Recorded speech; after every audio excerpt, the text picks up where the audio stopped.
Dr. Kingsley, thank you so much for joining. Hey, We're honored to have you here, man. And I love the hat, by the way. thanks. I got to cover up the COVID hair, So wish I could say that my personal grooming hasn't suffered at all with the era of COVID here. But like most of us, you let some stuff go. So Hey, you're looking good, man. You're looking good. We appreciate your time. my Uh, pleasure. you know, I'm sure you're super busy. A lot has changed in the last couple of days, I would say, at least from my perspective, with cannabis business with Georgia. And things are running a million miles an hour. So what we'd like to do is like just jump in a little bit, hear what you have going on. I know you've had two big recent press releases in the last 2 days, and I love the company. And from my perspective, like you guys are approaching things from a science level. Obviously, you have a background as a doctor and studied these things in school. But I haven't seen many cannabis companies that have someone leading the charge with that kind of knowledge. I'm sure there's some out there, but you guys seem different in that respect. And it's really fascinating to see what you have going on. So we'd love to just hear like a little bit about your background if you have time and what you guys have going on. And we'll just, jump right in with questions. And Yeah, so I'm actually board certified in emergency medicine. I'm an ER physician, and never in a million years foresaw this path in life. But it is the most interesting job imaginable. I mean, this is cutting edge in every way. This space is truly a once in a lifetime experience to not just build once in multiple generations business, but really to change people's lives for the better. And cannabis is such an accident of history that ended up where it is. And for me, it's so easy to be on the right side of history. It's a complicated job, it's a complicated business and space. But when you have history as the wind in your sails, it's really not that tough. So the groundswell that is cannabis is just getting started.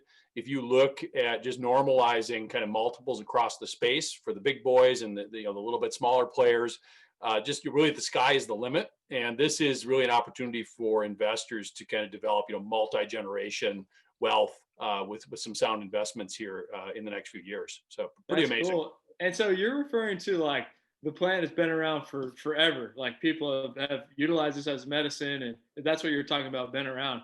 Yeah, well, the plant predates humans by a long ways. And Yeah. prior to the 1930s, it was part of the standard medical pharmacopoeia. You gave a tincture of cannabis for menstrual cramps, chronic pain, headaches.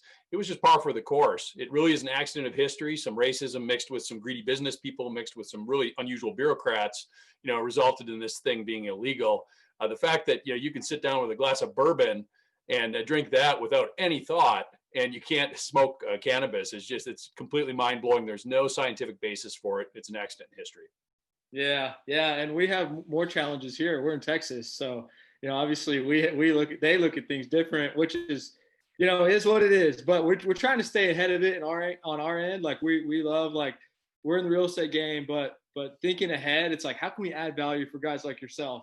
But what we've learned is people are like Texas is a massive market, but we can't even think about it right now. It's too far out. I, Is I that don't agree with that. You couple your liberals in Austin with libertarians everywhere else, and you guys have a majority. It's too bad your legislature only meets once every other year, right? It's kind of a slow process, but I don't think you guys should settle for anything less than next session changing things for the majority of Texans, right? which is you guys support cannabis. You guys are libertarians. Right. It's a Yeah, you're no-brainer. right, man. I totally agree. So you guys have your business right now. Well, actually, I want to ask you one more question. What got you started with cannabis? Like, what was the first time you started thinking about cannabis? Yeah, I'm not a cannabis, big cannabis connoisseur myself. Okay. My chosen poison has always been alcohol, which is objectively much worse for you and for society, frankly. But I've had three passions kind of outside of my family, and that's really been medicine. Obviously, I'm a physician. It's still a passion of mine. Love making a difference, moving the needle for people. It was a very satisfying career. I've always liked horticulture. I'm a weird plant guy, the guy who knows about trees and weeds and hemp, that kind of stuff. I used to dig ginseng in the hills of southeastern Minnesota when I was when I was a boy, actually. And you could sell that stuff for $300 per dried pound. It was pretty transformative for a 12-year-old at the time. So horticulture, medicine, like I said, and then business. I've started some completely unsexy, uninteresting businesses in the medical documentation space and made a lot of mistakes. One of the pieces of baggage that physicians often bring to business is they're kind of know-it-alls. And I've had that thoroughly stripped out of me even before I entered the cannabis space 6 years ago. I kind of got beat to a pulp in the business realm. I've had some success, but cannabis is so humbling. It's just, everything is illegal. It's still a federally legal enterprise. My lawyers point out that I'm eligible based on our current kind of biomass, the plant material we have for many, many centuries in federal prison. And if I end up in federal court, I wouldn't have a leg to stand on because it's objectively federally illegal.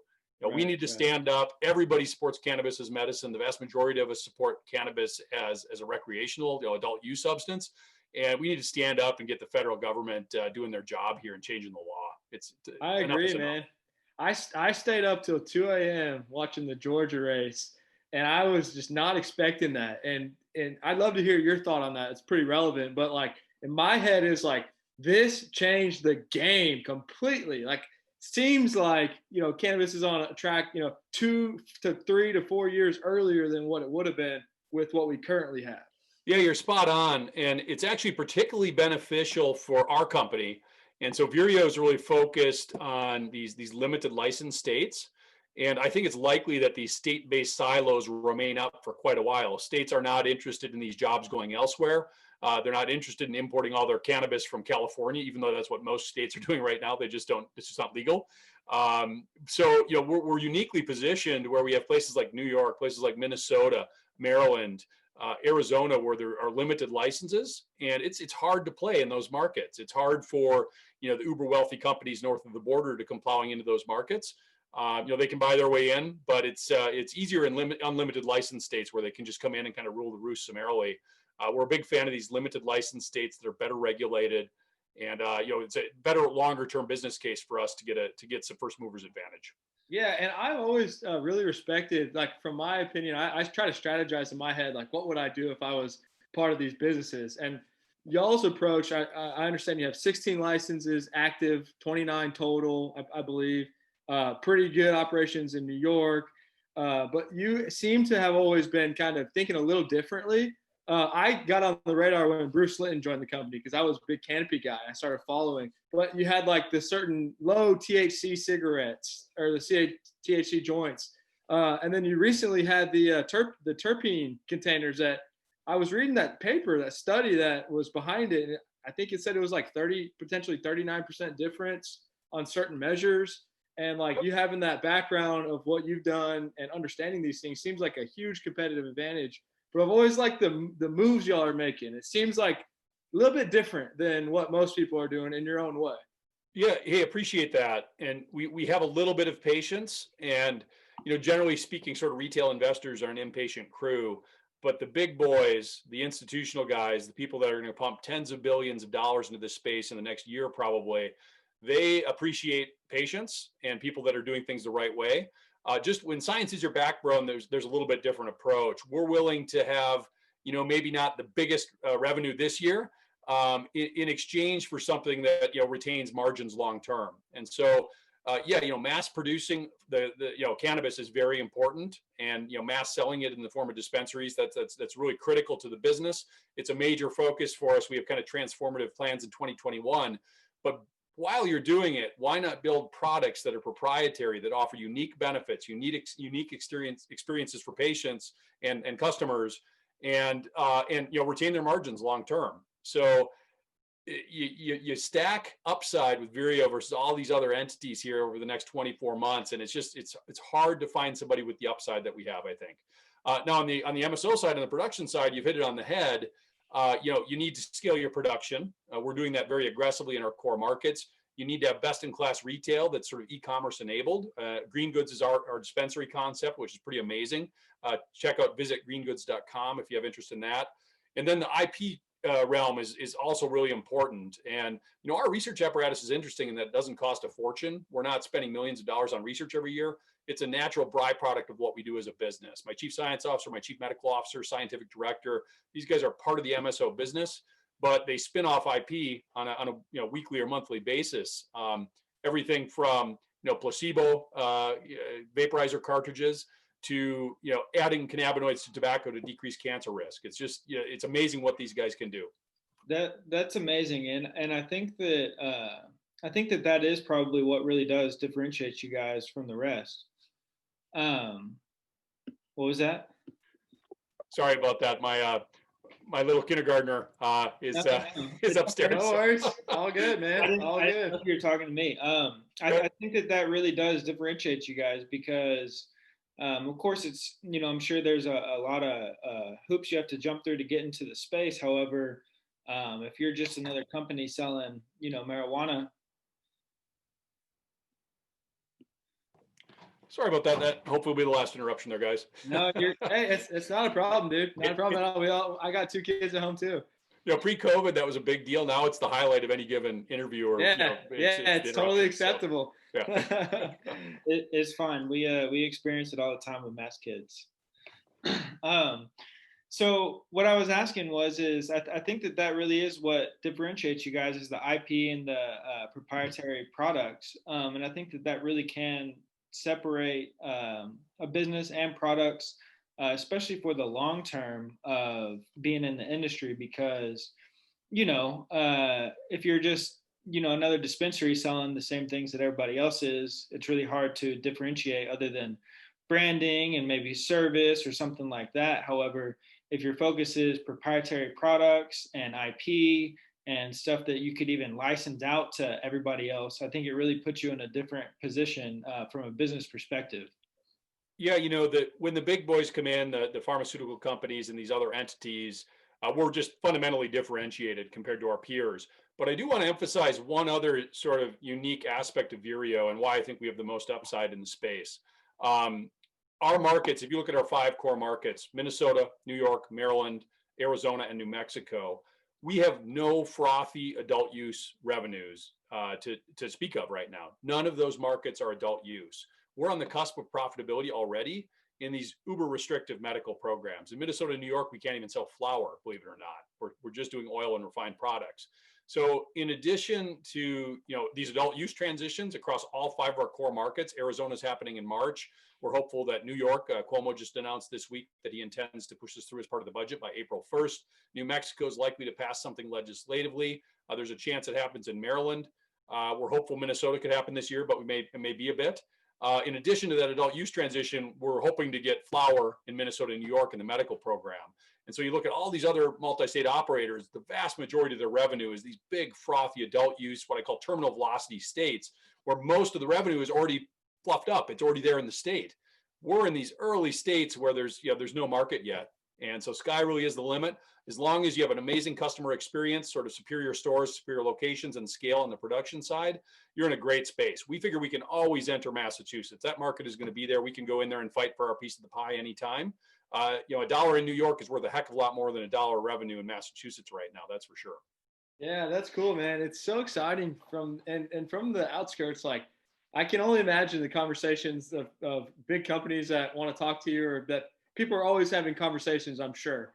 You guys obviously have a little bit smaller market cap than some of the big dogs, in the US, but you have something very unique. What's your thought process on like the long term for you, for the company?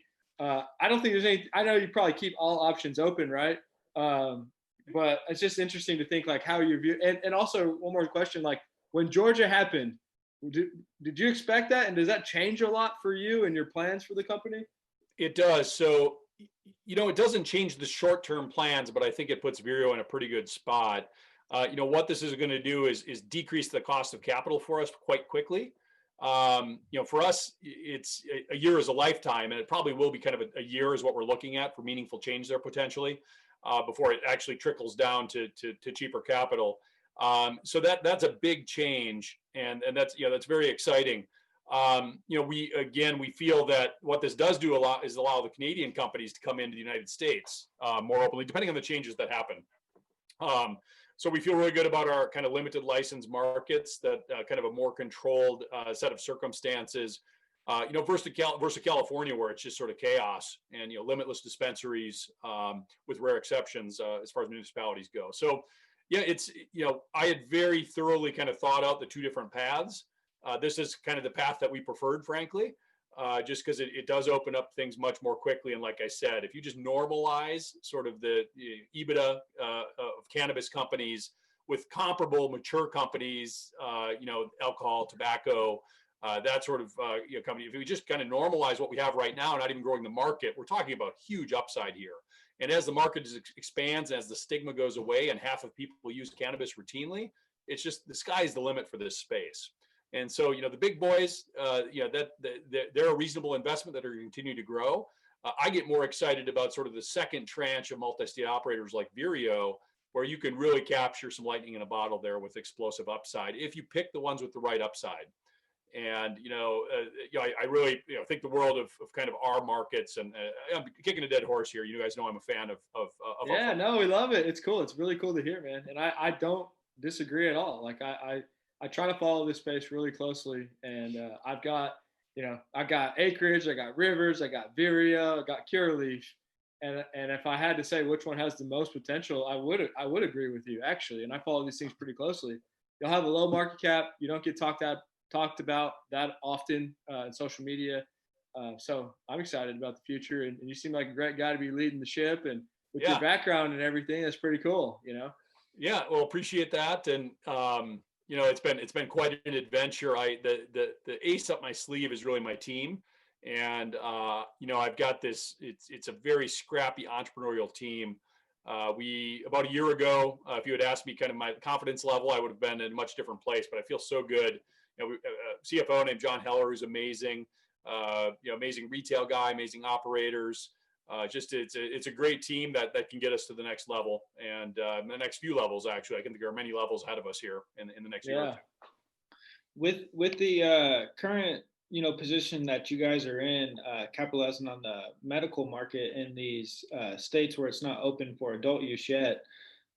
Is that really the game plan? The focus is to, like you said, not hop into the craziness of California, but more establish your footprint and continue to grow things out in these states. And that way, when they do open up, you're there, you have the presence, and I believe y'all are all vertically integrated, aren't you?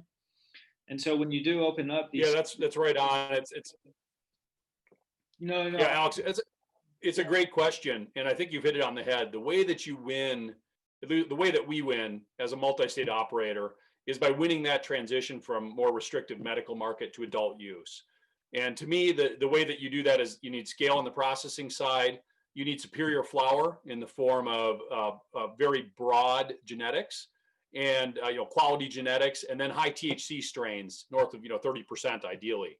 So you put all those together with a superior retail apparatus, and the best locations you can find.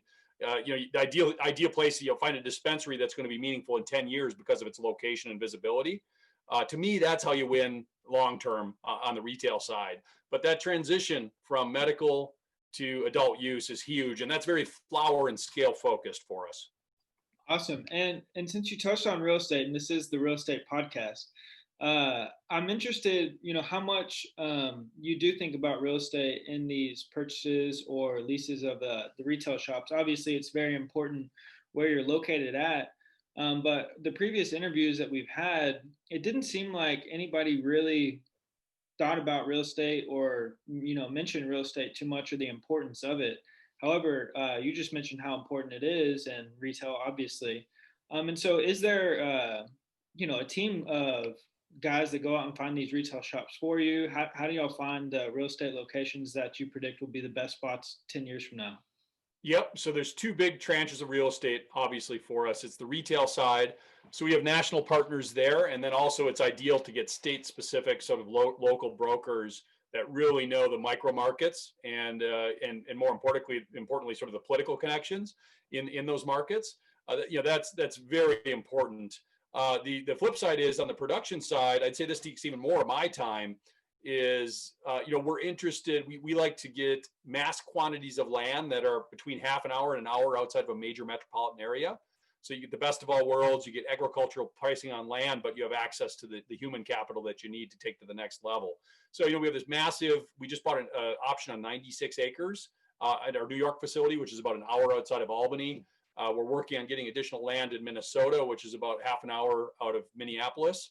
And I can just go market by market. I'm a believer that you need to be able to go to agricultural scale if a market allows for that. We're agnostic to cultivation techniques. A lot of bulk oil and stuff can be produced very effectively from outdoor trim, outdoor flower, produced at scale in the Southwest, for example, which is an amazing place to grow cannabis. It's much lower disease burden because of the limited humidity, and as long as you have access to water, you can grow this stuff for 9 months per year outdoors without any modification of the environment other than maybe shade. So it's pretty amazing. That's very interesting. Yeah, to answer your question, real estate is a huge part of my job. That's awesome, man. Well, when you do get to Texas, you got two local guys here that can help you out there. There you go. Got any ideas? We do, man. I mean, and actually, I was about to ask you, do y'all do any research into places like Texas, for example, where it's not legal even for medical use yet? Do y'all put any time or attention into these other states or locations, or is it not even worth it till legislature pass it?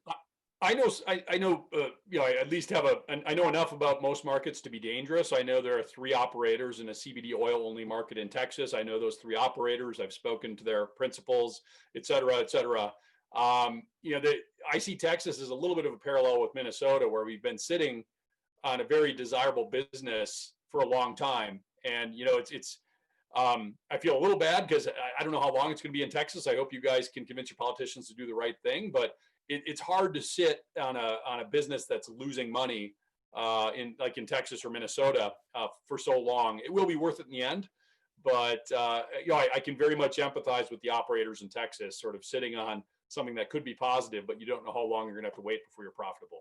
Yeah, it's a weird deal, man. I've met the people here as well and gone to their facilities, and they're trying to survive as a business, and they can only sell to a very rare form of epilepsy and losing millions of dollars a month. I mean, it's crazy. So it is. I mean, I'm excited. Back to what I said. I mean, there is something that I've got you guys pegged for about trying to be different that I think is creative, like the low THC, the containers. I think there was the different types of cannabis. There was some kind of pill, CBD, THC pill that was a little different, if I recall right. But I imagine you're constantly thinking about new, innovative, outside of the box techniques. I know you probably can't talk about that specifically, but that is just something that I'm thinking of that seems pretty exciting that I would imagine is going to come out of you guys a little more and more. Yeah, it's interesting how a team kind of evolves. I never thought that flower would be a major focus for us, but this Amplify brand, this terpene enhanced packaging, I think that's going to become the norm for packaging in the space. We can do a lot of different things. We can preserve existing flavor if you match the terpene profile. You can augment an existing flavor with a little bit more limonene if you want more citrus. Heck, in the future, if you want a pumpkin latte spice flower, you can do that with this terpene enhanced packaging. So the sky's the limit. The biggest opportunity there is sort of the preservation of existing terpenes. A major issue with flower is it loses its flavor very quickly. Even if you pump out all the oxygen and optimize the moisture, even if you vacuum pack it, those terpenes go away. Especially the more volatile monoterpenes, which are the bulk of the really great flavor, that goes away in a hurry. Days to a week here, and it's gone. So that's very exciting. The other place we're interested, hash rosin, some of these concentrate realms. Our science is pretty interesting there, and there's people are willing to spend a lot for the right products there. And I think that there's an interesting opportunity to meld sort of legacy cannabis knowledge with our science and medicine in the concentrate realm and really come up with some pretty interesting paths there. So our primary job is to win the game as a multi-state operator, but there's all this peripheral stuff that just adds to our long-term value 3, 4, 5 years down the road. Yeah, and one quick question. This seems to be interesting because you said you were really focused on the operations and doing things the way you want to. I guess there's that challenge of this is a space that's moving fast and it's competitive and people are going at things. How do you balance wanting to get more because you sometimes you feel like you have to as a business versus kind of being let's stick to where we're at, raising big capital or not? How do you kind of balance those two things? Yeah, that's a good question. So there's 2 limiters to kind of your growth, actually 3. We've been capital constrained for our entire existence here until the last quarter or so. So for the first time, our primary paths are capitalized, which is it's transformative for the business to be there. So capital is kind of, I'm of the opinion our stock is dirt cheap, and I'm not inclined to raise money right now because we don't need it. The other big rate limiter is people. And as you scale, multiples here, that's a danger. And so I spend a lot of time focused on making sure that we get the right people. My chief administrative officer, kind of chief human resources officer, is laser focused on winning the people game, which is important. We're more interesting than a lot of our peers. I'm just going to be honest. We're kind of the place to work. And then the last thing is just process. And, it's very expensive to, get the right ERP, for example. And so you want to be you don't want to break the bank, but you need to be looking ahead on these things like people and process if you're going to really win the scale game. For example, if we want 10 or 100x, the changes to process and people are just massive. And that's that's something I just frankly don't have a ton of experience with, and so that's experience that I hire. The ability to scale from a startup, a single license in Minnesota, valuation of 5 to 8 million to where we are now, that's a pretty big change. And I think we have more than that ahead of us as far as change goes. So it's what an adventure. It's pretty awesome. It's been quite the education for me, I'll be honest. It's fun to see, man. And one more question for you. I don't know how to exactly word this, but I'm trying to you guys, like I said, you're not competing with a lot of these companies. You're kind of making your own path in a lot of ways. If you were to say this is what we want to be the greatest at within the cannabis industry that you're super passionate about, is that more on the science side and having a superior product, or what are you guys aiming at in the sense of how to be so different than any of your competitors?